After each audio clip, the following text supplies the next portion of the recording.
नमस्कार दोस्तों, मैं सुमित तोंगड़ आपके अपने चैनल वर्दी आजकल 24 पर आप सभी का स्वागत करता हूं। दोस्तों, हिंदी की सीरीज में आगे बढ़ाते हुए आज का टॉपिक है हमारा समास। तो समास में वो हम सभी चीज़ें पढ़ेंगे जो अब तक की किसी भी एग्जाम में पूछी गई है। ठीक है, तो बिगर वक्त गवाए आज का टॉपिक शुरू करते हैं।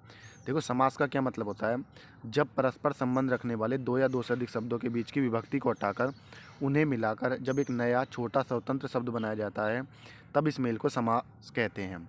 समास का अर्थ होता है संक्षिप्तीकरण। इस बात का क्या मतलब है, जैसे कि मैं आपके सामने लिखूँ चंद्र के समान मुख वाली, तो इसमें ये जो विभक्ति आ रही है के समान, है ना, इस तरीके से वाली, इन सभी को हटाकर अगर मैं क्या कर दूँ चंद्रमुखी, क्या लिख दूँ मैं चंद्रमुखी, तो ये चंद्रमुखी क्या हो जाएगा आपका, ये समास हो जाएगा। ठीक है, समास का मतलब ये नहीं है कि हम आज ही के आधुनिक युग में इसके बारे में पढ़ रहे हैं, ये प्राचीन काल से ही चला आ रहा है। क्योंकि भगवान श्री कृष्ण जी ने खुद कहा है कि अगर मैं समासों में समास हूँ तो मैं द्वंद्व समास हूँ। तो समास का वर्णन पहले से ही होता हुआ है। ठीक है, तो इनके जो बीच की विभक्ति को हटाकर क्या लिख देना, जैसे चंद्रमुखी लिख दिया तो ये क्या हो जाएगा आपका समास हो जाएगा। अब जो ये इस रूप में लिखा हुआ मिला इसको बोलते हैं समास विग्रह, और इसके समस्त विभक्तियों को हटाकर इस तरीके से लिख देना, ये क्या कहलाएगा आपका समस्त पद कहलाएगा। तो चंद्र के समान मुख वाली ये आपका समास विग्रह हो गया, और इसका समस्त पद क्या बैठेगा चंद्रमुखी। देखो, समस्त पद या सामासिक पद क्या होता है, जिन दो पदों को मिलाया जाता है उन्हें या समास की प्रक्रिया से बनते हैं। क्या होता है, जिन दो पदों को मिलाया, जैसे चंद्र के समान मुख वाली में क्या करा, चंद्र और मुख दो जगह एक दोनों के दोनों एक जगह मिला दिए, तो ये क्या हो जाएगा आपका समस्त पद हो जाएगा। ठीक है, जैसे चंद्र कमल नयन, कमल नयन में अगर आप देखोगे तो कमल और नयन दोनों एक जगह मिला दिए। जो कमल है, जो यानी पहले वाला पद होता है वो आपका पूर्व पद होता है, जो बाद वाला होता है वो उत्तर पद होता है। इसके बारे में जो मैं आपको पॉइंट बताता चल रहा हूँ इनका विशेषकर ध्यान रखना। चंद्रमुखी में चंद्र क्या हो जाएगा पूर्व पद, और मुखी क्या हो जाएगा आपका उत्तर पद। जल की धारा, अब इसमें क्या की विभक्ति का लोप हो गए, की विभक्ति का लोप कर दिया तो ये क्या हो जाएगा आपका जलधारा। समास क्या कहलाएगा, जलधारा कहलाएगा। इसमें जल क्या हो जाएगा आपका पूर्व पद, और धारा क्या हो जाएगा उत्तर पद। ये क्या कहलाएगा समास विग्रह, और ये क्या कहलाएगा सामासिक पद या समस्त पद। ठीक है, इस तरीके से उम्मीद करता हूँ कि ये चीज़ आपके समझ में आ गई होगी। अब समास विग्रह देखो, समास का अर्थ होता है सम प्लस आस, अर्थात अच्छी तरह से पास पास बैठाना। इसलिए समास का विलोम क्या होता है, समास का विलोम व्यास होता है। पेपर में कई बार पूछा गया, ध्यान रखना है। समास का विलोम व्यास होता है। वी प्लस आस अर्थात दूर दूर करके बैठाना। ठीक है, समास का विलोम क्या हो जाएगा, देखो समास का अर्थ होता है पास पास बैठाना, और जब इसका पास पास को बिठाने का अपोजिट करोगे तो क्या हो जाएगा दूर दूर बिठाना। तो व्यास का क्या अर्थ हो जाएगा दूर दूर बिठाना। अब समझते हैं समास के भेद। समास के भेद कौन कौन से होते हैं। पदों की प्रधानता के आधार पर मूलतः संस्कृत में कितने होते हैं, मूलतः कहे या संस्कृत में कहे तो कितने प्रकार होते हैं, चार प्रकार होते हैं। एक होता है पहला जिसमें पूर्व पद प्रधान होता है, उसको बोलते हैं अवयवी भाव समास। दूसरा उत्तर पद प्रधान हो जिसमें, उसे बोलते हैं तत्पुरुष समास। और इसी तत्पुरुष समास से आपके दो निकलते हैं, कर्मधारय और द्विगु। नेक्स्ट देखो, दोनों जिसमें दोनों पद प्रधान हो उसे द्वंद्व समास, जिसमें कोई पद प्रधान न हो उसे बहुब्रीहि समास। ये पेपर में पूछा जाता है कि द्वंद्व समास में या कौन सा ऐसा समास है जिसमें दोनों पद प्रधान होते हैं, या कौन सा ऐसा समास है जिसमें उत्तर पद प्रधान होता है, या कौन सा ऐसा समास है जिसमें पूर्व पद प्रधान होता है। तो इनका आपको विशेषकर ध्यान रखना है। ठीक है, उसके बाद देखो, अगर हिंदी में समास के भेदों की बात करें तो 6 और हो जाते हैं। हिंदी में क्या होता है, कर्मधारय और द्विगु को भी हम ऐड कर लेते हैं। तो इसमें क्या कुल मिलाकर कितने हो जाते हैं, हिंदी में 6, संस्कृत में 4। उम्मीद करता हूँ कि ये चीज़ आपके समझ में आ गई होगी। पेपर में क्या देखो पूछे वो क्वेश्चन है कि समास का क्या अर्थ होता है, समास का अर्थ क्या होता है, संक्षेप होता है। समास के पदों को अलग करने की प्रक्रिया क्या कहते हैं, यानी क्या कहते हैं, उसे विग्रह कहते हैं। समास का विलोम क्या होगा, समास का विलोम अभी पढ़ा था आपने, क्या होता है व्यास। व्यास का जिसका अर्थ है दूर दूर बिठाना। अब हम वन बाई वन एक एक चीज़ को पढ़ते हुए चलते हैं, और जो एग्जाम्पल मैं जिसमें बताता जा रहा हूँ अगर पेपर में आपको वही ऑप्शन में दिखता है तो आप उसे ही सही लगाओगे। ठीक है, आगे जाके आप थोड़ा सा देखोगे कर्मधारय के और बहुब्रीहि के मिलते हुए उदाहरण आपस में मिल जाएंगे, लेकिन जो मैं कर्मधारय में बता रहा हूँ वो कर्मधारय में रहेगा, और जो मैं आपको बहुब्रीहि में बता रहा हूँ वो बहुब्रीहि में ही रहेगा। नेक्स्ट देखो, अवयवी भाव समास। जिस समस्त पद में पूर्व पद अव्यय होता, पहले बता दिए बात, जिसमें क्या हो पूर्व पद अव्यय होता है उसे क्या कहते हैं, उसे अवयवी भाव समास कहते हैं। यानी पूर्व पद अव्यय का क्या मतलब है, अव्यय मैं आपको पढ़ा चुका हूँ, अब आपके आसानी से समझ में आ गया होगा। प्रथम पद के साथ मिल जाने पर समस्त पद ही क्या बन जाता है, अव्यय बन जाता है। प्रथम पद के साथ मिल जाने पर क्या होता है, समस्त पद ही क्या बन जाता है, वो अव्यय बन जाता है। इस कारण यह प्रथम या पूर्व पद प्रधान समास है। इसमें क्या होता है, प्रथम या पूर्व पद क्या होता है, प्रधान होता है। ठीक है, इस समास में समस्त पद क्रिया विशेषण या अव्यय हो जाता है। जैसे कि देखो, मैंने जब आपको अव्यय पढ़ाया था तो वहाँ पे मैंने आपको बताते एक उदाहरण दिया था कि क्या होता है प्रतिदिन, क्या होता है प्रीति। प्रीति अगर मैं प्रीति की बात करूँ तो प्रीति क्या है, हमारा अवयवी भाव समास। लेकिन जब ये दिन के साथ मिल जाएगा, क्या मिल जाएगा, दिन, तब प्रतिदिन हो जाएगा। और प्रतिदिन क्या हो जाता है, ये एक अव्यय हो जाता है। यही बात कह रहा है कि अगर ये किसके साथ मिल जाए, कि ये इसकी कि प्रथम पद के साथ मिल जाने पर समस्त पद क्या बन जाता, अव्यय बन जाता। अब ये कुछ उपसर्ग हैं। उपसर्ग का मतलब होता है जो वाक्य के शुरू में लग जाता है। क्या लगता है, वाक्य के शुरू में लगता है उसे बोलते हैं उपसर्ग, और जो बाद में लगता है उसे बोलते हैं प्रत्यय। अब इसमें क्या क्या पूर्व पद देखोगे आप। पहला देखो पूर्व पद जो होता है जैसे भर, नि, प्रति, यथा, बे, आ, बे, उप, अनु, अधि, यावत, हर, अति, वि, से, दे, ये जितने भी हैं ये आप वाक्य इन शब्दों के शुरू में लगते हुए देखोगे, और लगने पर ये क्या अर्थ बदल देते हैं देखो अब इनके बारे में। जैसे भर लग गया तो भर पेट, यानी पेट भर कर क्या हो जाएगा, भर पेट, भरपूर। भर लग गया शुरू में तो क्या हो जाएगा, पूरा भरा हुआ। भरसक, भर शक्ति भर कर। निर्विरोध क्या होगा, निर जुड़ रहा है इसमें, क्या हो जाएगा इसमें उपसर्ग क्या हो जाएगा, निर। निडर में क्या हो जाएगा, नी हो जाएगा। निरंतर में क्या होगा, नी होगा। नी धड़क, नी हो गया। प्रतिवर्ष में प्रति लग गया, ऐसी प्रत्युपकार में भी प्रति लग गया। प्रत्यक्ष में भी क्या होगा आपका, प्रति हो गया। इनका अर्थ देखो यहाँ पे लिखा हुआ है कि बिना धड़के, प्रतिवर्ष, प्रत्येक वर्ष, प्रत्युपकार, उपकार के बदले उपकार। प्रत्यक्ष क्या हो जाएगा, अक्षी यानी आंखों के सामने। परोक्ष यानी अक्षी के परे। ठीक है, इनको आप बिल्कुल ऐसे यहाँ पर डिक्टो याद कर लो, इनसे बाहर आपको कुछ नहीं मिलेगा। प्रत्यंग, प्रत्येकंग यानी प्रति जुड़ रहा है इसमें। यथारूप रूप के अनुसार, यथा आ गया इसमें। यथेच यानी इच्छा के अनुसार। यथार्थ यानी अर्थ हो जाएगा इसमें, अर्थ के अनुसार। तो इसमें भी आपका क्या जुड़ जाएगा, यथा जुड़ जाएगा। यथाशक्ति, शक्ति के अनुसार। ठीक है, यथा संभव, यथा जुड़ गया। बेधड़क में बे जुड़ गया।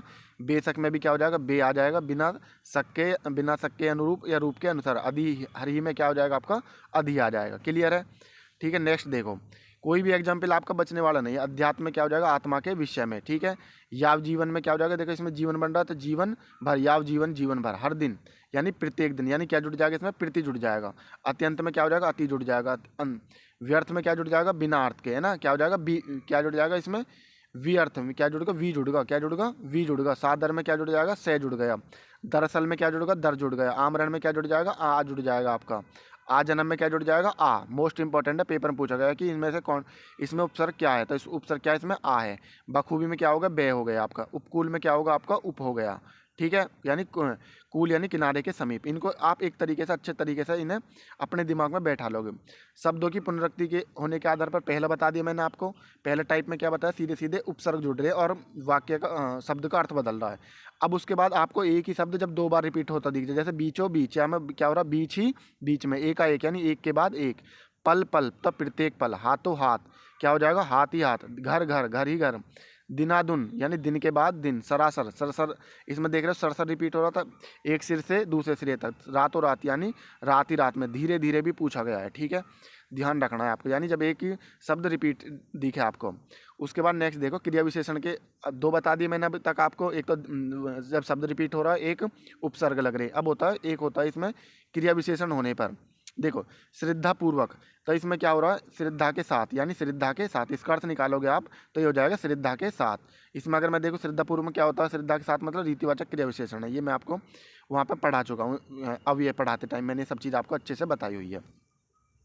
यानी कहने का क्या मतलब है, क्रिया विशेषण होने का क्या मतलब है कि जिन शब्दों के बाद आपको क्या लिखा मिल जाएगा, पूर्वक, उपरांत, पर्यंत, वश, इतर लगा हो, उसमें क्या हो जाएगा, उसमें अवयवी भाव समास हो जाएगा। मोस्टली यही होता है कि हम शुरू में ढूंढने की कोशिश करते हैं कि भाई उपसर्ग इसमें जो है, उपसर्ग लग, इसमें शुरू में उपसर्ग होना चाहिए, इसमें कोई सा उपसर्ग लग नहीं रहा। लेकिन आपको ध्यान रखना, जिन शब्दों के बाद में पूर्वक, उपरांत, पर्यंत, वश, इतर लगा हो, उनमें क्या होता है, अवयवी भाव समास होता है। तो जितने भी एग्जाम्पल है 99% इन्हीं में से ही पूछेगा। ठीक है, कुशलता पूर्वक क्या हो जाएगा, कुशलता के साथ।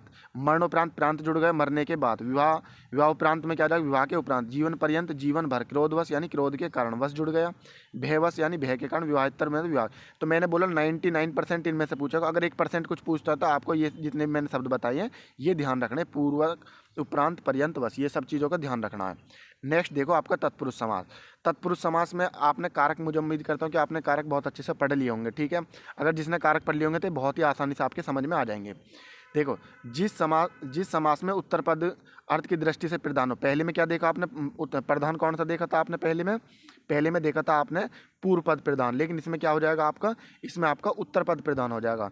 दोनों के पदों के बीच का क्या होता है, कारक चिन्ह लुप्त हो जाता है। उसे क्या कहते हैं, तत्पुरुष समास कहते हैं। क्या कहते हैं उसे, तत्पुरुष समास कहते हैं। जैसे कि राजपुत्र खाना खा रहा है, राजपुत्र खाना खा रहा है। एक एग्जाम्पल देखो यहाँ पर मैंने लिखा हुआ कि उत्तर पद का प्रधान होने का क्या मतलब। जैसे मैंने लिखा राजपुत्र, तो अगर मैं यहाँ क्या कहूँ राजपुत्र खाना खा रहा है तो क्या आ जाएगा आपका रहा है आ रहा है, किसके अकॉर्डिंग आ रहा है, ये पुत्र के अकॉर्डिंग आ रहा है। लेकिन मैं कहूँ राजपुत्री खाना खा, अब कहोगे आप रही है, तो यहाँ पर राज से तो कोई फर्क पड़ नहीं रहा है, यानी पूर्व पद से तो कोई अर्थ नहीं करने रहा।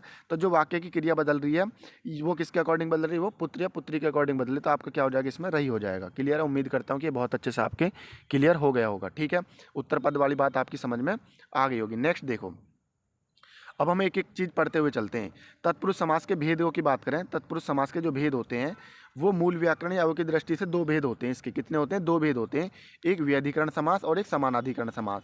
तत्पुरुष समास, व्यधिकरण तत्पुरुष समास और समानाधिकरण तत्पुरुष समास। अभी इसका क्या मतलब है व्यधिकरण का, जिस समास के समस्त पद के दोनों पद अलग अलग विभक्ति में होते हैं उसे क्या कहते हैं, व्यधिकरण तत्पुरुष समास कहते हैं। मतलब जो समास आप देख रहे हो उसमें क्या हो जाएगा, उसके अगर दोनों पद क्या हो जाए अलग अलग विभक्ति में आ जाए तो उसे क्या बोलेंगे हम, व्यधिकरण समास तत्पुरुष समास बोलेंगे। मतलब क्या, जैसे राजपुत्र है, राजा का पुत्र।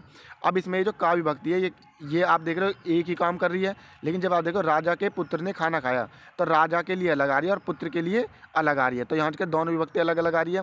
तो वही बात कही गई है, जैसे कि आप देखोगे जिस समास के समस्त पद के दोनों पद अलग अलग विभक्ति में होते हैं, दोनों पद अलग अलग विभक्ति में होते हैं, उसे व्यधिकरण तत्पुरुष समास कहते हैं। जैसे राजपुत्र यानी राजा का पुत्र, क्लियर होगी। लेकिन जब मैं इसे वाक्य में प्रयोग करूंगा तो मैं कहूँगा कि राजा के पुत्र ने खाना खाया, तो आप देखोगे राजा के साथ विभक्ति यानी के अलग आ रही है और पुत्र के लिए अलग आ रही है। तो जब दोनों के लिए अलग अलग विभक्ति का प्रयोग करा जाए तो वहाँ पे क्या होता है, आपका व्यधिकरण तत्पुरुष होता है। क्लियर है। नेक्स्ट देखो समानाधिकरण, जब दोनों पद समान विभक्ति या प्रथमा विभक्ति में ही रहते हैं उसे क्या कहते हैं, समानाधिकरण तत्पुरुष कहते हैं। मतलब जैसे महान है जो पुरुष, महापुरुष, महान है जो पुरुष, अगर आप देखोगे तो इसमें महान है जो हो रहा है जो उसके लिए ये दोनों महान और पुरुष दोनों के ही लिए काम कर रहा है, तो क्या हो जाएगा, कर्मधारी है। इसलिए क्या होता है, समानाधिकरण तत्पुरुष को भी क्या कहते हैं, समानाधिकरण तत्पुरुष को कर्मधारी समास भी कहते हैं। ये आप है जो वगैरह ये कर्मधारी समास में पढ़ोगे आप। ठीक है, तो बस आपको इतना ही देखना है। ठीक है, नेक्स्ट देखो व्यधिकरण तत्पुरुष समास के भेद। अब किसके देख रहे हैं, व्यधिकरण तत्पुरुष समास के भेद, या हिंदी में तत्पुरुष समास के भेद या तत्पुरुष समास के भेदों की बात करें तो ये कितने होते हैं, आपके 6 होते हैं। कितने होते हैं, 6 होते हैं। जो आपने कारक में पढ़े होंगे, कारक में आपने एक कर्ता कारक पढ़ा होगा, एक आपने संबोधन कारक पढ़ा होगा, तो उनको हम इसमें एलिमिनेट कर देते हैं। ठीक है, फर्स्ट देखो आप कर्म तत्पुरुष समास। कर्म तत्पुरुष समास में कर्ण तत्पुरुष समास, संप्रदान तत्पुरुष, अपादान, संबंध और अधिकरण। ठीक है, अब इसमें आप अगर देखोगे 1 बाय 1 हम इनके बारे में समझते चलते हैं। इनकी विभक्ति आपको अच्छे से याद होनी। जैसे आपने क्या पढ़ा था इसमें, कर्म क्या देखा था आपने, कर्ता ने कर्म को, करण से, संप्रदान को के लिए, अपादान से अलग होने के अर्थ में, संबंध का की रा री रे, अधिकरण में पेपर। ये आपको विभक्ति भी इनकी ध्यान रखनी है। ठीक है, बाकी इनको मैंने बहुत अच्छे तरीके से आपको कारक में पढ़ाया हुआ है। ठीक है, अब 1 बाय 1 एक एक को समझते हुए चलते हैं। देखो कर्म तत्पुरुष, कर्म तत्पुरुष यानी द्वितीय तत्पुरुष क्या होता है, इसमें समास विग्रह के समय दोनों पदों के मध्य को यानी जो इनके मध्य विभक्ति होती है को, विभक्ति का क्या होता है, प्रयोग किया जाता है। जैसे यानी इसमें जो विभक्ति आएगी वो कौन सी आएगी, आपकी को आएगी। जैसे मैंने बताया कर्ता ने कर्म को, तो इसमें विभक्ति क्या रहेगी, को। तो जिसमें विभक्ति को आ जाए वो आपका कर्म तत्पुरुष होगा। इसके जितने भी एग्जाम्पल आज तक बने वो सभी मैंने डाल दिए हैं, आप इनको ढंग में देख लोगे 100% इन्हीं में से आ जाएगा।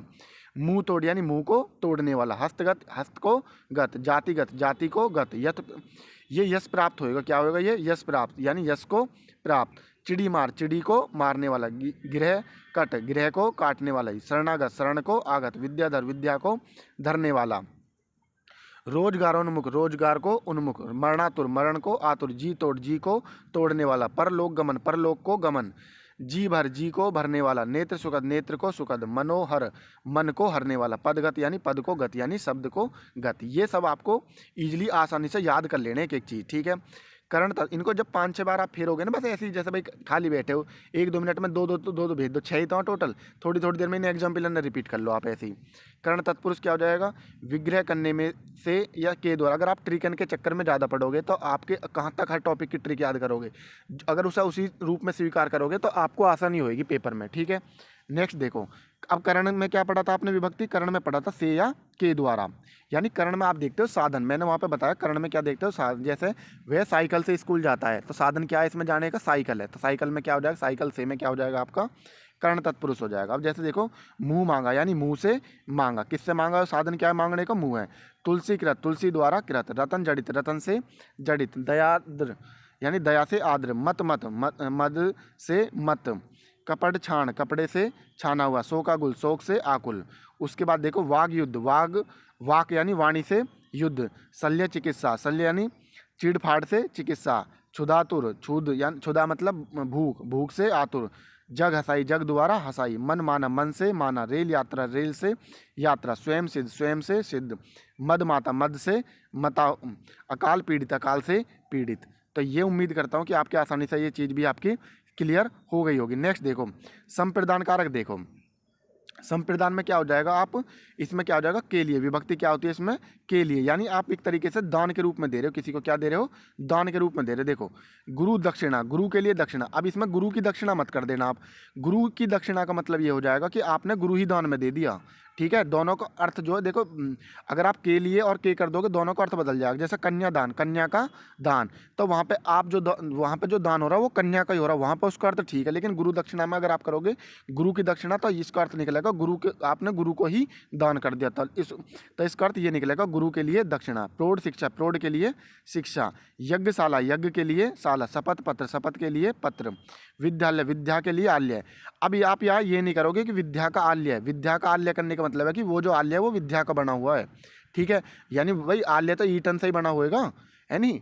तो आपको ध्यान रखना है कि इसमें जो आल्य लगा रहे हो आप, ये इसका मतलब ये निकला कि विद्यालय का मतलब होगा विद्या का आल्य।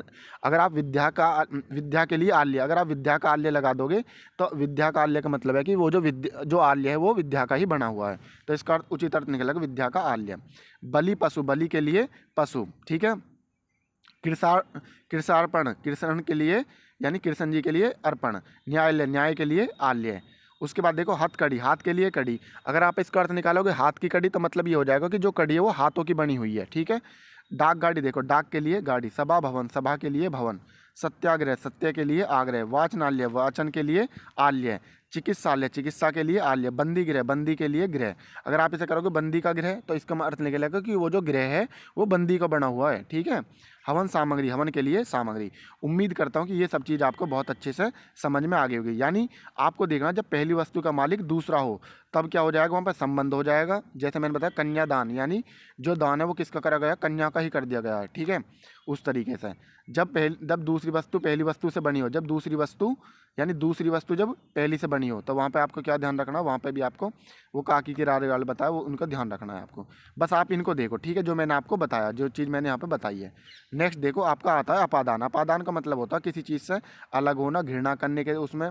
ठीक है, और बिछड़ने के यानी अलगाव की स्थिति में क्या करोगे आप, अपादान तत्पुरुष।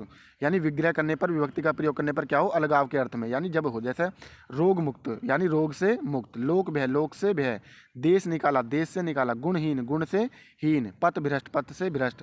जन्मांध, जन्म से अंधा। काम चोर, काम से चोर। भयभीत, भय से भीत। यानी अगर आपके कारक अच्छे होंगे तो इसे पूरे के पूरे तत्पुरुष आपकी आसानी से समझ में आ जाएगा। पथ भ्रष्ट, पथ से भ्रष्ट। जाति भ्रष्ट, जाति से भ्रष्ट। कर्तव्यच्युत, कर्तव्य से च्युत। पद दलित, पद से दलित। पदाक्रांत, पद से आक्रांत यानी पद दलित। पाप घृणा, पाप से घृणा। सेवा मुक्त, सेवा से मुक्त। ठीक है, सिंपल तरीके से देख लोगे क्योंकि आप कारक अच्छे से पढ़ चुके होगे। बार बार इनके बारे में समझाऊं तो ठीक नहीं है। संबंध तत्पुरुष क्या होता है, इसको षष्ठी तत्पुरुष भी बोलते हैं। देखो विग्रह करने पर क्या जावे, का की के, क्या की के, रारी रे, इस तरीके से होता है। रामचरित मानस, राम का चरित्र। भूकंप, भू का आकंप। गंगा जल, गंगा का जल। भारतवासी, भारत का वासी। दुख सागर, दुख का सागर। जगन्नाथ, जगत का नाथ। सूर्योदय, सूर्य का उदय। पराधीन, पर के अधीन। स्वाधीन, स्वयं के अधीन। भारत रत्न, भारत का रतन। उसके बाद देखो नेक्स्ट देखो रक्तदान, रक्त का दान। कन्यादान, अब आ गई वही बात कि कन्या का दान। यहाँ पे वास्तव में जो दान करा जा रहा है वो किसका करा जा रहा है, वो कन्या का दान करा जा रहा है। अश्व का मेघ। अब यहाँ पे ऐसा था ना कि जो पहले आपको पता है कि जब पहले राजा महाराजा क्या छोड़े, पहले घोड़ा छोड़ दे, जो उस घोड़े पकड़ ले हुआ उसे ही क्या करे, उसी से फिर युद्ध हो गया उस तरीके से। भूत बंगला यानी भूतों का बंगला। ठीक है, भूत, अब इसमें आप करोगे भूत के लिए बंगला, तो भूत के लिए बंगला तो नहीं हो जाएगा, यानी भूतों का बंगला। वो जो बंगला बना हुआ वो किसके लिए बना हुआ, वो भूतों का है। ठीक है, भूत बंगला यानी भूतों का बंगला। पुत्र वधु, कहना भैया मतलब भूत रह हुए हैं। पुत्र की वधु, क्या हो जाएगा, पुत्र वधु नहीं पुत्र की वधु। ठीक है, वधु जो है वो किसकी है, वधु जो है वो पुत्र की है, यानी पहली, यानी इसका मालिक, वधु का मालिक एक तरीके से कौन है, पुत्र है। शिवाल्य, शिव का आल्य। ठीक है, गोदान, गो का दान। ठीक है, दीपावली, दीपों की अवली। गीतांजलि, गीतों की अंजलि। मुख दर्शन, मुख के दर्शन। घुड़दौड़, घोड़ों की दौड़, कठपुतली यानी काठ की पुतली। तो इसमें कुछ एग्जाम्पल ऐसे हैं जो पिछले से मिलते जुलते हैं, तो वो मैंने क्लियर कर दिया, इनका विशेषकर ध्यान रखें आप। अधिकरण तत्पुरुष यानी सप्तमी तत्पुरुष बोलते हैं इसको, सप्तमी विग्रह करने पर क्या हो जाएगा, पर लगेगा इसमें। जैसे वाक पटु, वाक में पटु, में पेपर आता है इसमें अधिकरण में पेपर। धर्म रथ, धर्म में रथ। घुड़सवार, घोड़े पर सवार। आत्मनिर्भर, ये क्या है, आत्मनिर्भर है ये, आत्म पर निर्भर। सिर दर्द, सिर में दर्द। दानवीर, दान में वीर। गजारूढ़, गज पर आरूढ़। आप बीती, आप पर बीती। वनवास, वन में वास। शास्त्र प्रवीण, शास्त्र में प्रवीण। ठीक है, सीधे सीधे आपको एग्जाम्पल देखने हैं। अब इसमें क्या आता है आपका, तत्पुरुष समास के कुछ अन्य भेद होते हैं। नग्न तत्पुरुष या लुप्त पद, मध्य पद, लोपी तत्पुरुष एक होता है, उपपद तत्पुरुष और एक अलुप्त तत्पुरुष। अब इनको समझ लेते हैं क्या होते हैं। अगर नग्न तत्पुरुष की बात करें तो इसका क्या मतलब होता है, जिस समास में पूर्व पद में ए या अन का प्रयोग निषेध के अर्थ में हो, इस निषेध मतलब मना करने के रूप में हो, न के रूप में हो, वहाँ नग्न तत्पुरुष समास होता है। सामान्यतः स्वर से शुरू होने वाले शब्दों से पहले अन का व व्यंजन से शुरू होने वाले शब्दों में क्या लगता है, व्यंजन से शुरू होने वाले शब्दों में ए का प्रयोग करा जाता है। इसमें दोनों का बताया गया, एक तो ए का और एक अन का। तो अन का किस में करोगे आप, अन का जो आप करोगे स्वर से शुरू होने वाले शब्दों से पहले अन का, और व्यंजन से शुरू होने वाले पहले में क्या लगा दोगे आप, ए लगा दोगे। अब समझो जैसे कि अन्याय है, तो इसमें क्या आ रहा है, न न्याय, इसका अर्थ निकालोगे न न्याय, तो ए आ गया इसमें। ए धर्म यानी न धर्म। ए अनीति यानी न नीति। अज्ञान यानी न ज्ञान। अनुदार यानी न अनुदार। अनादि न अनादि। अनंत न अनंत। अनपढ़ न पढ़ा हुआ। अब आप कहोगे इंशाल्लाह कुछ पूछ लिए, इंशाल्लाह कुछ नहीं पूछेगा, नहीं पूछेगा पेपर में। इनको ही आप क्या करो, अच्छे से अपने दिमाग में बैठा लो, ठीक है। अगर देखो अगर ऑप्शन में आपको नग्न तत्पुरुष समास नहीं मिलता है, क्या नहीं मिलता है, नग्न तत्पुरुष समास नहीं मिलता है, तो आप क्या लगाओगे, आप क्या देख रहे हो, इसमें क्या लग रहा है, ए और अन लग रहा है, तो एक तरीके से क्या करें, उपसर्ग का काम करे, तो उपसर्ग का काम करे तो फिर आप क्या जाओगे, तब उसके बाद आप अवयवी भाव समास में जाओगे। क्लियर होगी बात। अगर आपको नग्न समास ऑप्शन में नहीं मिलता तब क्या लगाओगे, इनका जितने भी ये मैंने एग्जाम्पल बताए तब आप इसमें लगाओगे कौन सा, अवयवी भाव समास। क्लियर है। नेक्स्ट देखो आपका कौन सा होता है, लुप्त पद, मध्य पद, लोपी तत्पुरुष। इसका क्या मतलब होता है, जिस समास में कारक चिन्हों के साथ मध्य के शब्दों का भी लोप हो जाता है, मध्य के शब्दों का भी लोप हो जाता है, उसे क्या कहते हैं, उसे आप लुप्त पद कहते हैं। जैसे दही बड़ा, दही में भिगोया बड़ा, दही में भिगोया बड़ा। रेलगाड़ी, रेल पर चलने वाली गाड़ी, या रेल पर चलने वाली गाड़ी, ठीक है। पवन चक्की, पवन से चलने वाली चक्की। रेलगाड़ी, रेल पर चलने वाली गाड़ी, रिपीट हो गया। ऊँट गाड़ी, ऊँट से चलने वाली गाड़ी, ठीक है, ऊँट से चलने वाली गाड़ी। हाथ करगा, हाथ से चलने वाला करगा। रसगुल्ला, रस में डूबा गुल्ला। जल कुंभी, जल में उत्पन्न कुंभी। गोबर गणेश, गोबर से बने गणेश, है ना। सिंह द्वार, सिंह की मूर्ति वाला द्वार, ठीक है। अगर आप देखो ये सब जितने भी मैंने 10 के 10 एग्जाम्पल बताए, यही पेपर में इनसे पूछेगा। अगर आपको ऑप्शन में ये नहीं मिलता मध्य पद, लोपी, तो फिर आप क्या दिमाग लगाओगे, जैसे आप देखो अधिकरण में क्या बताया था मैंने, मे पेपर बताया था, तो इनकी विभक्ति देख लो, जैसे मे, पर, से, चल, तो ये देखो फिर ये मैंने किस में बताई है आपको। जैसे दही बड़ा, दही में क्या बताया, दही में तो मे विभक्ति आ रही है, तो मे किस में बताया मैंने, तो क्या हो जाएगा इसमें फिर अधिकरण हो जाएगा, क्या हो जाएगा, अधिकरण। क्लियर है बात, ठीक है। डाक गाड़ी, देखो यहाँ पे देखो, कभी आप इनको अर्थ निकालो। डाक गाड़ी यानी डाक के लिए गाड़ी होता है, मालगाड़ी माल के लिए गाड़ी होता है, लेकिन रेल के लिए गाड़ी नहीं होती। क्या होती है, रेलगाड़ी। आपका अगर आप इसका अर्थ निकालोगे रेल की गाड़ी, तो ये गलत हो जाएगा, ठीक है। नेक्स्ट देखो, पर्णकुटी यानी पर्ण से बनी कुटी होता है, पर्ण से, पर्णकुटी यानी पर्ण से बनी कुटी होता है। नेक्स्ट देखो, अगर उपरोक्त शब्दों के प्रश्न के विकल्प में मध्य पद लोपी नहीं दिखता तो विग्रह में प्रयुक्त विभक्ति के अनुसार उत्तर दे। जैसे मैंने बताया कि जो आपको विभक्ति चिन्ह देख रहे हैं आप उनके अकॉर्डिंग लगाओगे। जैसे कि समझ लो इस बात, जैसे मैंने बोला हाथ से चलने वाला, तो से की विभक्ति किसने बताई मैंने, कर्ता ने कर्म को करण से, है ना, से, तो से किस मारा आपका, हाथ का लगने, हाथ से चलने वाला करेगा। इसमें साधन क्या है, साधन भी हाथ है, तो इसमें क्या हो जाएगा आपका, साधन यानी करण तत्पुरुष हो जाएगा। फिर अगर मध्य पद लोपी नहीं दिखता, फिर इनकी विभक्ति देखो आप कि इनका विभक्ति क्या आ रहा है इनका समास विग्रह करने पर। नेक्स्ट देखो, उपपद तत्पुरुष। तत्पुरुष समास का एक अन्य भेद क्या होता है, उपपद तत्पुरुष भी होता है। इसमें भी विभक्ति का क्या होता है, लोप हो जाता है, लेकिन इसका उत्तर पद कैसा होता है, कृदंत होता है, जिसका पूर्व पद के बिना कोई स्वतंत्र अस्तित्व या अर्थ नहीं होता है। मतलब समझ लो कैसे, जैसे कुंभकार, कुंभ को करने अर्थात बनाने वाला। मूर्तिकार, मूर्ति को करने वाला। जलद यानी जल को देने वाला। तटस्थ यानी तट पर स्थित। मनोहर यानी मन को हरने वाला। गृहस्थ मतलब गृह में स्थित। सर्वज्ञ, सर्व को जानने वाला। राजनीतिक, राजनीति को जानने वाला। महीप यानी मही को पालने वाला। इस तरीके से आप अगर इनको देखोगे तो आपके ये जितने भी मैंने उदाहरण बताए अब तक यही बने, ये सब के सब मैंने एक जगह सब कलेक्ट करके यहाँ पर लिख दिए। आप इन्हीं को बस यही याद करने हैं आपको, ठीक है। और अगर आपको नहीं दिखता है तो आप क्या करोगे, फिर वही देखो कि विभक्ति क्या आ रही है। देखो अब अगर आप, मैंने बताया कि इनका देखो, अगर आप कार का देखोगे, कार का कोई स्वतंत्र अर्थ तो निकल नहीं रहा, लेकिन कुंभ का क्या निकल रहा है, एक स्वतंत्र अर्थ निकल रहा। तो वही बात इसमें कही गई है कि देखो यार, जिसका पूर्व पद के बिना कोई स्वतंत्र अर्थ नहीं होता। यानी अगर मैं कहूँ खाली कुंभ, तो कुंभ का कोई स्वतंत्र, यानी अगर मैं कार और कुंभ दो जुड़ रहे इसमें, अगर मैं खाली कार बोलूँ तो कार का कोई स्वतंत्र अर्थ तब तक नहीं निकलेगा जब तक मैं इसके साथ क्या नहीं लगा दूंगा, कुंभ नहीं लगा दूंगा। कार का अर्थ जब तक नहीं निकलेगा जब तक मैं इसके साथ मूर्ति नहीं लगाऊंगा, यानी मूर्ति कार, तब जाके इसका क्या निकलेगा, स्वतंत्र अर्थ निकलेगा। तो यही इसकी परिभाषा थी।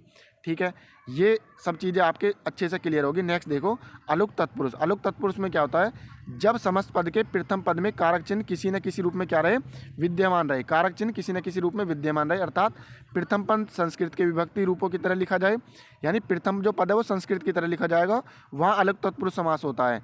जैसे कि इसका क्या मतलब है कहने, जैसे युधिष्ठिर, अगर आप युद्ध में स्थिर, तो ये युद्ध ही जो लिख रहा है ये संस्कृत की भाषा की तरह प्रयोग हो रहा, नहीं हो रहा, क्या हो रहा है, ये युधिष्ठिर। ठीक है, तो इसमें क्या हो रहा है, ये संस्कृत की तरह प्रयोग हो रहा है।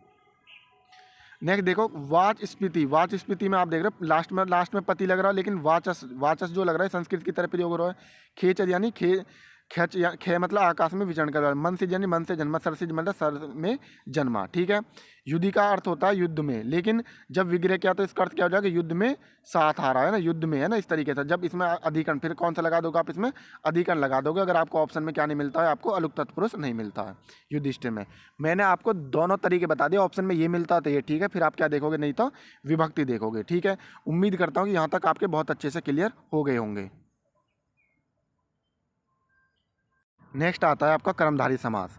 कर्मधारी समास की पहले परिभाषा देखो, जिस समास में उत्तर पद प्रधान हो, क्या हो, एक तो इसमें उत्तर पद, ध्यान रखना कि उत्तर पद प्रधान हो, तथा दोनों पदों में विशेषण विशेष्य, विशेषण या विशेष्य या उपमान उपमेय का संबंध हो। कहने का क्या मतलब है कि इसमें आप तुलना होती हुई देखोगे, क्या देखोगे, तुलना होती हुई देखोगे, या उपमान उपमेय देखोगे। उपमान का क्या मतलब होता है, उपमान का मतलब होगा जिससे तुलना होगी, और उपमेय का मतलब होगा जिसकी तुलना होगी। जिसकी तुलना होगी वो आपका उपमेय, और जिससे तुलना होगी वो आपके क्या हो जाएगा, उपमान हो जाएगा। क्लियर है। नेक्स्ट समझो, जैसे मैं कहूँ लोहे के समान पुरुष, तो वास्तव में तुलना किसकी हो रही है, पुरुष की हो रही है, तो पुरुष क्या हो जाएगा आपका, उपमेय हो जाएगा। और तुलना किससे कर रहे हैं, लोहे से कर रहे हैं, तो जिससे तुलना कर रहे हैं वो आपका उपमेय हो जाएगा, क्या हो जाएगा आपका, सॉरी उपमान हो जाएगा। तो लोहा क्या हो जाएगा आपका, लोहा आपका उपमान हो जाएगा। क्लियर है। जैसे नेक्स्ट समझो, वहाँ क्या होता है, वहाँ आपका कर्मधारी समास होता है। विशेषतावाचक कर्मधारी निम्न स्थितियों में होता है, जैसे पूर्व पद विशेषण में क्या होता है, ये पूर्व पद विशेषण हो। यानी ये इसने कुल मिलाकर ये बात कही है कि किन किन स्थितियों में हम कर्मधारी समास का प्रयोग करते हैं। पहले समझो, अब जब पूर्व पद में क्या हो, विशेषण हो। जैसे देखो, नीलांबर, नीला है जो अंबर, तो यानी विशेषता बता रहा पूर्व पद में, यानी नीला, इसमें क्या होता है, नीले में विशेषता बता दी, नहीं बता दी, तो इसी आधार पर कही गई कि जब पूर्व पद में क्या हो, विशेषण हो। एक प्रकार तो ये होगा महापुरुष, महान है जो पुरुष, तो यानी पुरुष की विशेषता बता रहा है महान। शुभागमन, शुभ है जो आगमन, ठीक है, यानी आगमन की विशेषता बता दी, कब है कि जो आगमन है वो कैसा है, वो शुभ है। का पुरुष, कायर है जो पुरुष, सुपुरुष, सु यानी अच्छा है जो पुरुष। मझधार, मझ में है जो धार। पूर्णेंद्र, पूर्ण है जो इंदु। पूर्व काल, पूर्व है जो काल। तलघर, तल में है जो घर। नेक्स्ट देखो, महादेव, महान है जो देव। नवयुग, नव है जो युवक। नील गाय, नीली है जो गाय। परमेश्वर, परम है जो ईश्वर। पीत सागर, पीत है जो सागर। सद्भावना, सत है जो भावना। कुरूप, कुतिस है जो रूप। सदति, सत है जो गति। जल्दी जल्दी देख लो इन्हें ना। महाभिनिष्क्रमण, मान है जो अभिनिष्क्रमण यानी बाहर जाना। सद्धर्म, सद यानी सत है जो धर्म। दीर्घायु, दीर्घ है जो आयु। परमानंद, परम है जो आनंद। नीलकमल, नीला है जो कमल। नीलोत्पल, नीला है जो उत्पल। प्रिय सखा यानी प्रिय सखा। ठीक है।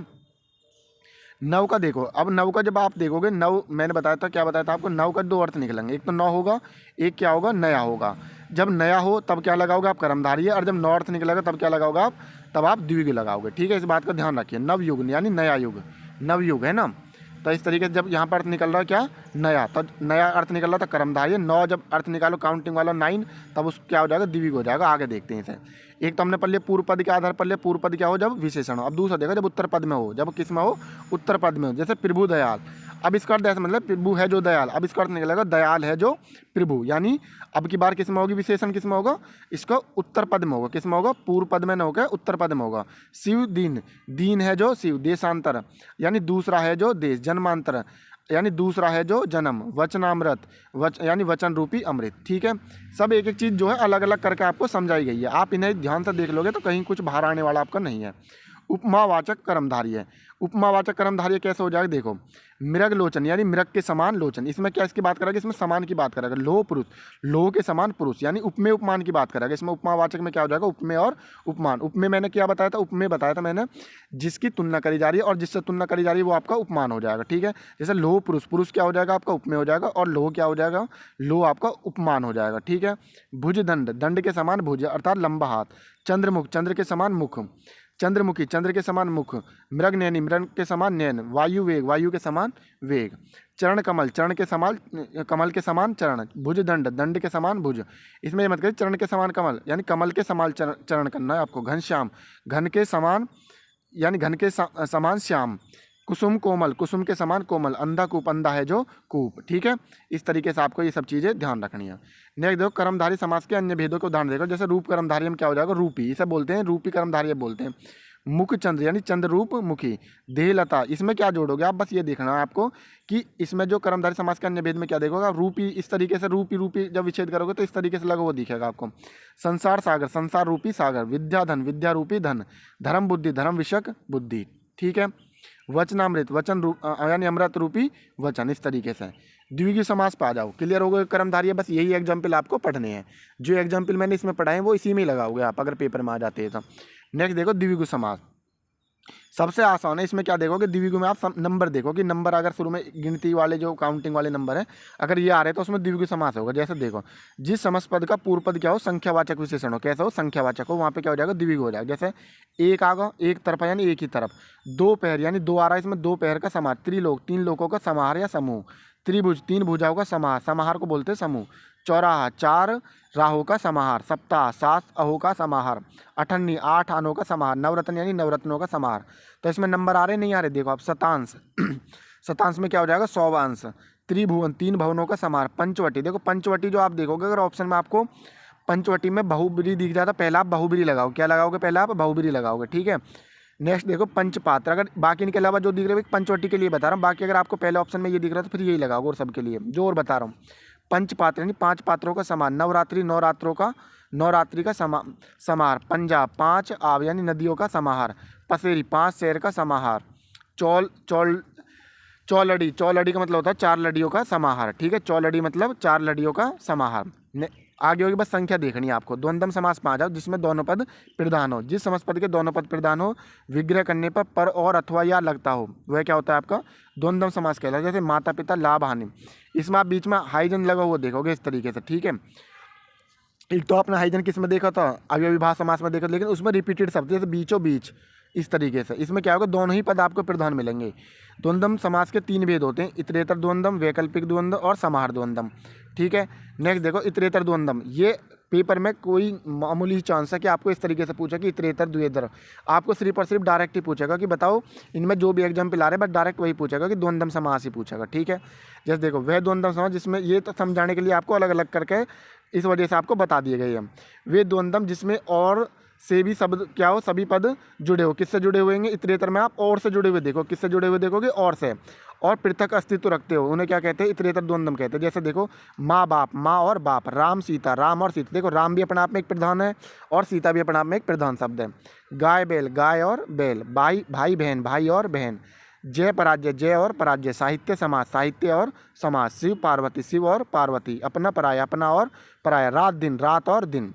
शीतोष्ण, कतर ब्योंत, कतर ब्योंत में कतर और ब्योंत। धर्माधर्म, धर्म और अधर्म। देवासुर, देव और असुर, ठीक है। शीतोष्ण, शीत और उष्ण। अहर्निश, अहन और निशा। कृष्णार्जुन, कृष्णार्जुन क्या हो जाए, कृष्ण और अर्जुन। धनुर्बाण, धनुष और बाण। घनघोर, घन और घोर। जलवायु, जल और वायु। नील, लोहित, नील और लोहित। अब क्या मुझे अलग से बताने की जरूरत है, आप नदी नाले, नदी और नाले, ठीक है। इस तरीके से वैकल्पिक में, अब उसमें तो आपने इतरेतर में क्या देखा, और करके हम क्या कर रहे हैं, विच्छेद कर रहे हैं। दोनों ही पद प्रधान देख रहे हो, दोनों ही पद सभी में प्रधान देखोगे आप। इसमें आ जाओ, इसमें क्या होगा, इसमें आप देखोगे या, उसमें जैसा और देखो, इसमें क्या देखोगे, इसमें या देखोगे विभक्ति, ठीक है। जैसे देखो भला बुरा, भला और बुरा। पाप पुण्य, पाप सॉरी भला बुरा, भला या बुरा, दो ये भला या बुरा। पाप पुण्य, पाप या पुण्य। थोड़ा बहुत, थोड़ा या बहुत।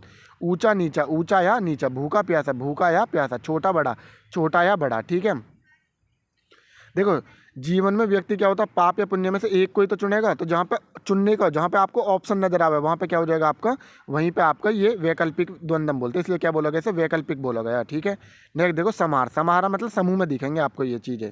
जब द्वंद्व समास के दोनों पद पृथक पृथक अस्तित्व न रखे बल्कि समूह का बोध कराए तो वहाँ पे क्या हो जाएगा, समाहार हो जाएगा। जैसे देखो अब मैं कहूँ दाल रोटी, भाई दाल रोटी चल रही है तो दाल रोटी का मतलब ये थोड़ी है कि दाल और रोटी से बात कर रहा है वो। दाल रोटी का मतलब वो अपनी जीविका की बात कर रहा है कि उसका जो जीवन चल रहा है उसमें वो सब चीज़ें जो है, उसकी जो जीविका वो बढ़िया चल रही है, तो वो किसी ना किसी समूह का बोध करा रहे हैं। तो दाल रोटी से मतलब यहाँ ये ना कि दाल रोटी। ठीक है। हाथ पाँव है ना, कैसा हाथ पाँव फुला दिए, कहे ना मेरे तो हाथ पाँव फूल गए, तो हाथ पाँव का फूलने का मतलब ये थोड़ी ना कि वहाँ के हाथ पाँव फूल गए। उसका मतलब ये कि उसके शरीर में बेचैनी होगी, घबराहट होगी, या कोई बात ऐसी उसने सुन ली इस तरीके से। सेठ साहूकार, कहे ना भैया तुम तो सेठ साहूकार हो रहे, तो साहूकार ऐसे तो ना वो सेठ होगा, मतलब जिस पर धन दौलत होगी, तो एक तरीके से उसकी बात करी जा रही है ना। नॉन तेल है ना, कहना भैया नून तेल चल रहे हैं हमारे, है ना, नून तेल के बराबर खर्चा निकल रहा है ना, इस तरीके से। सांप बिच्छू है ना, कह देना कैसे रहा जंगल बना रखा, सांप बिच्छू लिखा दे। सांप बिच्छू मतलब वहाँ से क्या हो रहा है, एक तरीके से मतलब सांप सलेंडर सबकी बात करी जा रही है। ठीक है। खाना पीना, खाना पीना होगा तो खाना पीने का मतलब ऐसे ना वो क्या कर रहा है, समूह का ही बोध कर। रुपया पैसा, अब हर चीज़ को आप आसानी से समझ रहे होगे। घर आंगन, नहाया धोया, घास फूस, अन्न जल, चाल चलन। मैं कहना है कि चाल चलन ठीक ना लगे तो चाल चलन का मतलब ये थोड़ी ना कि वह चाल चलन व चाल चलने वाली चलन देख रहा है वो।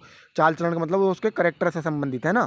घर द्वार, साग पात, लूट मार, बोल चाल, इस तरीके से ये सब आप किस में देख लोगे, आप समाहार में देख लोगे। क्लियर है। उम्मीद करता हूँ कि ये चीज़ भी आपको आसानी से क्लियर हो गई होगी। अब नेक्स्ट समझते हैं बहुब्रीहि। किसको, बहुब्रीहि को। बहुब्रीहि समास में क्या होगा, जिस समास पद में कोई भी पद प्रधान न हो उसमें क्या होगा, कोई भी पद प्रधान नहीं हो। समस्त पद के दोनों पदों को शाब्दिक अर्थ छोड़कर, दोनों पदों का शाब्दिक अर्थ छोड़कर तीसरा कोई अन्य अर्थ निकला, यानी जहाँ पर ना तो पहले का अर्थ निकला ना दूसरे का निकला, कोई और ही अर्थ निकला, तो वहाँ पे क्या हो जाएगा, उसे बहुब्रीहि समास कहते हैं। जैसे पंकज, तिरंगा, दशानन, सभी क्या होंगे, योग रूढ़ शब्द बहुब्रीहि समास के उदाहरण। जितने भी योग रूढ़ शब्द होते हैं वो सभी क्या होते हैं, किसके उदाहरण होंगे, वो बहुब्रीहि समास के होंगे। यानी बहुब्रीहि समास के सभी उदाहरण क्या कहलाएंगे, आपके योग रूढ़ कहलाएंगे। यानी योग रूढ़ का मतलब क्या होता है, योग रूढ़ का मतलब होता है जिसका अर्थ क्या हो, फिक्स हो, जिसका अर्थ फिक्स हो उसे बोलते हैं, क्या बोलते हैं, उसे योग रूढ़ बोलते हैं। ठीक है। आप समझो कैसे, कहने का क्या मतलब, जो मैं आपको एग्जाम्पल बहुब्रीहि में बता रहा था, पहला ऑप्शन आप बहुब्रीहि लगाओगे। ठीक है। उसके बाद कोई दूसरा लगाओगे। देखो लंबोदर, लंबा है उदर जिसका, तो इसमें क्या करते हैं, इसमें बहुत से बता दें कि भाई ये जो है उदर की, उसके उदर यानी पेट की विशेषता बता रहा था। लेकिन आप अगर देखोगे तो इसमें अगर बहुब्रीहि है तो पहला ऑप्शन आप बहुब्रीहि लगाओगे, बाद में कर्मधारय की तरफ जाओगे। उसके बाद पीताम्बर, पीत है अंबर जिसके यानी कृष्ण जी। सूल पानी, सूल है पानी में जिसके। अब एक बताइए, सूल है पानी में जिसके, पहले आपने शिव जी देखे होंगे, भाई इस तरीके से आपके दिमाग में शिव जी आए होंगे, तभी तो आपने किसी चीज़ को सूल पानी कही, ऐसे थोड़ी ना बिगड़ देगा। दस आनंद, दस है आनंद जिसके। अब इसमें आप द्विगु भी देखो, भाई 10 सिर की बात हो रही तो आप द्विगु भी लगा सको, लेकिन द्विगु क्यों ना लगा रहे, पहले हम बहुब्रीहि क्यों लगा रहे हैं, क्यों, हम इस वजह से लगा रहे हैं क्योंकि पहले हमें ऐसे थोड़ी ना कि 10 आनंद, हम 20 आनंद हमने हर किसी के लिए बोला है। हमने पहले रावण देखा होगा, मतलब हमसे, मतलब जो हमारे बुजुर्ग जो भी हमें बताया गया, पहले रावण देखा, तब देखा कि अरे इसका 10 सिर है, तब हमारे दिमाग में क्या होगा, दशानन आया है ना। पहले तो फिर हमने क्या देखा, दशानन का मतलब हम किसके लिए बोलते हैं, रावण के लिए बोलते हैं। ऐसा समझो जैसे कि मैं क्या कहूँ, मैंने कोई हमारे विदेशी आया, मैंने कही उससे दशानन इधर आओ, दशानन है ना, इधर आओ, तो वो कहेगा भाई 10 सिर वाले यानी किसकी बात कर रहा है। मैं कुल मिला के क्या कहना चाह रहा हूँ उसे, मैं रावण कहना चाह रहा हूँ। क्या कहना चाह रहा हूँ मैं उसे, रावण कहना चाहता हूँ। वो तो 10 सिर वाला समझेगा, लेकिन हम क्या समझेंगे, 10 में फिर मैं उसे दिखाऊंगा। अगर मैंने उसे 100 दिखा दिया कि वो देखेगा ना 10 सिर वाला तो ये आदमी है, तो फिर उसे पता चलेगा अच्छा 10 सिर वाला मतलब रावण है, इस तरीके से है ना। त्रिनेत्र यानी 3 है नेत्र जिसके, तो पहले शिव जी के 3 नेत्र देखे होंगे तभी तो त्रिनेत्र बोला गया, उससे पहले तो किसी के लिए बोला नहीं गया होगा त्रिनेत्र, तो इसलिए आप बहुब्रीहि पहले लगाओगे। ठीक है। गिरिधर, गिरी को धारण किया जिसने, तो गिरी को धारण करने वाले कौन है, भगवान श्री कृष्ण है। गजानन, गज का है आनंद जिसका यानी श्री गणेश। चंद्रशेखर, चंद्र है शेखर पर जिसके यानी शिव। षटपद यानी भ्रमर। हलधर, हल को धारण करने वाला यानी किसकी अलग, ये देखो हलधर की बात तो कर नहीं रहा है, ये किसी तीसरे की बात कर रहा है, यानी किसकी बात कर रहे हैं, बलराम जी की बात कर रहे हैं, भगवान श्री कृष्ण के भैया की। त्रिफला, 3 फलों का समूह। इस त्रिफला में विशेषकर ध्यान रखें बहुब्रीहि लगाओगे अगर पहला ऑप्शन मिला, 3 फलों का समूह। इन 3 फलों में समूह में आते हरड़, बहेड़े और बहेड़ आती है आंवला। ठीक है ना, बहेड़ मतलब आंवला, ये तीनों के लिए क्या बोला जाता है ना, 3 फलों का समूह बोला जाता है। चक्रधर, चक्र को धारण करने वाले। ठीक है। उसके बाद दिगंबर, दिक यानी दिक मतलब दिशाएं। वस्त्र है जिसके, दिगंबर। जितेंद्रिय, जीती हो इंद्रिय जिसने। नीलकंठ, नीला है कंठ जिसका। ठीक है, नीला है कंठ जिसका। मेघनाद, मेघ के समान नाद है जिसका, यानी रावण का पुत्र। 12 सिंह, 12 है सिंह जिसके, यानी किसकी बात कर रहा है, पशु विशेष की बात कर रहा है। पतझड़, झड़ते हैं पत्ते जिसमें, यानी ऋतु विशेष। नागपति, वह नाग जो, यानी वह जो नाग, नाग मतलब सुरग का पति है, यानी इंद्र की बात करिए। वज्रायुध, वह जिसके वज्र का आयुध है, यानी इंद्र। सहस्त्राक्ष, यानी वह जिसके सहस्त्र यानी हजार अक्ष यानी आंखें हो, यानी इंद्र की बात कर रहा हूँ सहस्त्राक्ष में। चक्रधर, चक्र को धारण करने वाला, यानी किसकी बात करें, विष्णु जी की। पतझड़, यानी पतझड़, झड़ते हैं पत्ते जिसमें, यानी वह यानी वसंत ऋतु की बात कर रहा है। दीर्घ बाहु, दीर्घ है बाहु जिसके, यानी विष्णु जी की बात कर रहा है, ठीक है। पंचसर, वह जिसके 5 सर है, यानी 5 फूलों के, 5 फूलों वाले, यानी क्या है, कामदेव। मकर ध्वज, वह जिसके मकर का ध्वज है, यानी कामदेव। इंदु शेखर, वह जिसके इंदु यानी चंद्रमा शेखर है, यानी शिव जी। पशुपति, पशुओं का पति यानी शिव। महेश्वर, महान है जो ईश्वर यानी शिव। सिंह वाहिनी, वह जिनके सिंह का वाहन है, यानी दुर्गा जी। मयूर वाहन, मयूर का वाहन है जिसका, यानी कार्तिकेय। अनंग, बिना अंग का है जो, यानी कामदेव, ठीक है। शैल नंदिनी, वह जो शैल यानी हिमालय की नंदिनी यानी पुत्री है, यानी पार्वती। वारिज, वह जो वारी, वारी से जन्मता है, यानी कमल। कमल आ जाओ, जल आ जाओ, पंख आ जाओ, सब में क्या लगा दोगा, बहुब्री। नीरद, वह जो नीर देता है, यानी बादल। कपीश्वर, कपि यानी वानरों का ईश्वर है जो, यानी हनुमान जी, ठीक है। नेक्स्ट देखो, हिमाद्री, वह जो हिम का अद्री यानी पर्वत, यानी हिमालय। हिमाद्री किसके लिए बोला जाता है, पर्वत के लिए। त्रिपिटक, त्रिपिटक यानी 3 पिटकों, है ना, 3 पिटकों यानी रचना संग्रह का, यानी बौद्ध धर्म के आपने विशेष ग्रंथ देखे, त्रिपिटक बोला गया जिन्हें। वाग देवी, वाक है जो देवी, यानी सरस्वती जी। सुधाकर, वह जो सुधा को संभव करता है, यानी चंद्रमा। पधाना, वह जिसकी नाभि में पद्म यानी कमल है, विष्णु। दिगंबर, दिशा ही है वस्त्र जिसके, यानी शिव। ऋषिकेश, वह जो ऋषि यानी इंद्रियों के ईश, यानी विष्णु, यानी श्री कृष्ण जी। उसके बाद शेष साई, शेष साई का मतलब वह जो शेष नाग पर शयन करते हैं, यानी विराजमान है, यानी विष्णु। हिरण गर्भ, वह जिसका हिरण सोने का गर्भ है, क्या हो जाएगा, ब्रह्मा। चतुरानन है ना, चतुर्मुख, इस तरीके से ध्यान रखना आपको। प्रफुल्ल कमल, प्रफुल्ल कमल का मतलब क्या हो जाएगा, खिले हैं कमल जिसमें, यानी तालाब। धनंजय, धनंजय वह जो धन यानी पृथ्वी भौतिक संपदा आदि को जय करता है, उसे क्या बोलते हैं, धनंजय। सप्त ऋषि, वह जो ऋषि 7 यानी उनके नाम निश्चित हैं, वे क्या कहलाते हैं, 7 यानी 7 ऋषि विशेष हैं, ये उनके बारे में सप्त ऋषि बोलोगे। अभी इसमें आप देखोगे दिव्य को भी समझ में आ रहा होगा आपके, भाई दिव्य 7 आ रहा है, लेकिन आप इसमें क्या लगाओगे, बहुब्री लगाओगे, ठीक है। पहले हमने 7 ऋषि देखेंगे वो, तब हमने सप्त ऋषि बोला है।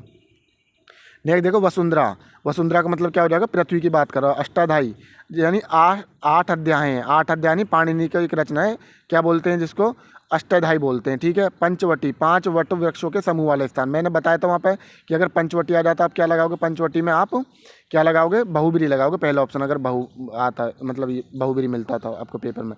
गुरुद्वारा, गुरु का द्वार, सिखों का धर्म स्थान। पंचानन, पंच है मुख जिसके, यानी शिव। गुरुमुख, गुरु के मुख से निकली हुई वाणी, यानी पंजाबी की लिपि का नाम है गुरुमुखी। सूर्यपुत्र, वह जो सूर्य का यानी कर्ण की बात करें। त्रिवेणी, 3 वेणी यानी नदियों का संगम, यानी प्रयाग। रत्नाकार क्या होता है, रत्नाकार किसके लिए बोलते हैं, समुद्र के लिए बोलते हैं। तो अब तक देखो मैंने कितने भी एग्जाम्पल आपको बताएं, सभी के सभी पेपर में आए हुए हैं, और इन्हीं से बाहर कुछ मिलने वाला आपको है नहीं, मैंने सब कुछ करा दिया आपको। कन फटा, यानी कान है फटा जिसका, उसे। महात्मा, महान है जो आत्मा, महान है जिसकी आत्मा, ठीक है, महान है जिसकी आत्मा। पतिव्रता, एक पति का व्रत लेने वाली स्त्री। अब देखो, अब है जो करके आपने किस में देखे थे, ये आपने किस में देखे थे, कर्मधारी हम देखे थे। तो लेकिन आप अगर किसी व्यक्ति विशेष की बात कर रहा है तो वहाँ पे क्या हो जाएगा, आप आत्मा, महान है आत्मा जिसकी। अब लेकिन आप कहोगे महान है जो आत्मा, अब अगर आप इसका अर्थ, इस महात्मा का अर्थ ऐसे निकालो, महान है जो आत्मा, तो यहाँ के क्या मतलब हो जाएगा कि आत्मा की बात करोगे, भैया की आत्मा महान है ना। तो आत्मा थोड़ी महान है, उसका जो शरीर है वही तो। अब आत्मा उसने कैसे देख ली कि अंदर की आत्मा देख कर कि कह रहा कि इसकी आत्मा महान है, वो जो पुरुष उसके सामने है उसी की तो बात कर रहा है वो, तो वो पुरुष के लिए बता रहा है महान, ना क्यों किसी की आत्मा तुम बता दोगे भाई इसकी आत्मा महान है, इसका शरीर महान है, इस तरीके से, है ना। लेकिन यहाँ पर महात्मा में क्या आएगा, महान है आत्मा जिसकी, तो इसमें क्या हो जाएगा, आपका बहुब्री हो जाएगा। पतिव्रता, एक पति का व्रत लेने वाली, यानी स्त्री विशेष। कोप भाजन, कोप को भाजन यानी व्यक्ति विशेष की बात कर रहा है। सिर फिरा जिसका, यानी ये भी किसी विशेष व्यक्ति विशेष की बात कर रहा है। कुसुम माकर, कुसुम का आकार यानी तालाब। कूप मंडूक, यानी अब कह दो ना ये सिर फिरा है, ऐसा न दे तो किसी कह दो सिर फिरा है, भाई पतिव्रता औरत, यानी किसी को आपने क्या कही, जैसा कि किसी को पतिव्रता औरत बोल देते हैं, तो पतिव्रता औरत मतलब एक व्यक्ति विशेष के लिए बोल रहे हो आप। तो इस स्थिति में जब व्यक्ति विशेष की बात आ जाए तो वहाँ पर भी क्या हो जाएगा, आपका बहुब्री हो जाएगा। कह देने तो कूप मंडूक है, यानी मेंढक, कुएं के मेंढक बन के ही रह गए, इस तरीके से। तो वहाँ पर जब आप व्यक्ति विशेष यानी जिसकी आखिरी में हो, तो वहाँ पे क्या लगा दोगे आप, बहुब्री लगा दोगे, अगर आपके ध्यान नहीं है तो, ठीक है। जिसका, जिसकी, जो, इस तरीके से लगे हुए देख लो, जो आपने यहाँ जिसका, जिसकी, जो, जिसका है जो, ये लगे देख लो ना लास्ट में, तो वहाँ आप बहुब्री लगा दीजिए, क्लियर है। अब देखो इसी में 3 और आते हैं आपके, ये ज़्यादा इंपॉर्टेंट नहीं है, जितना बताया वही ध्यान रखना। बहुब्री समास के 2 समानाधिकरण व्यधिकरण तो मैंने आपको समझा दिया। अब एक तुल्य योग और देख लो आप, ठीक है। तुल्य योग बहुब्री क्या होता है, इस समास में पहला पद क्या होता है, सह होता है। क्या होता है, सह। सह का अर्थ होता है साथ।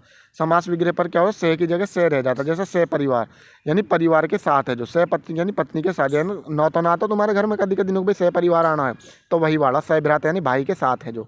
इस तरीके से ये आपके जितने भी हैं ये सभी के सभी मैंने यहाँ पर कंप्लीट करा दिए हैं। अब आपका एक और बचता है व्यतियार बहुब्री। इसमें क्या होगा, घात प्रतिघात का प्रतीत होता है।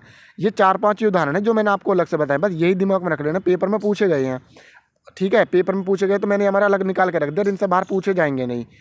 मुक्का मुक्की है ना। अब देखो 2 में रिपीट होते हुए देखे थे आपने। एक तो आपने देखो क्या देखा, बातों बात है ना, लातों लात, इस तरीके से। तो एक यहाँ पर देख रहे हो, ठीक है, मुक्का मुक्की, मुक्का मुक्के मुक्के से जो लड़ाई में हुई है ना, मुक्के मुक्के से जो लाठा लाठी, बाता बाती, डंडा डंडी, धक्का मुक्की, बस ये 5 ही याद रखने हैं बस आप में को इसमें, ठीक है।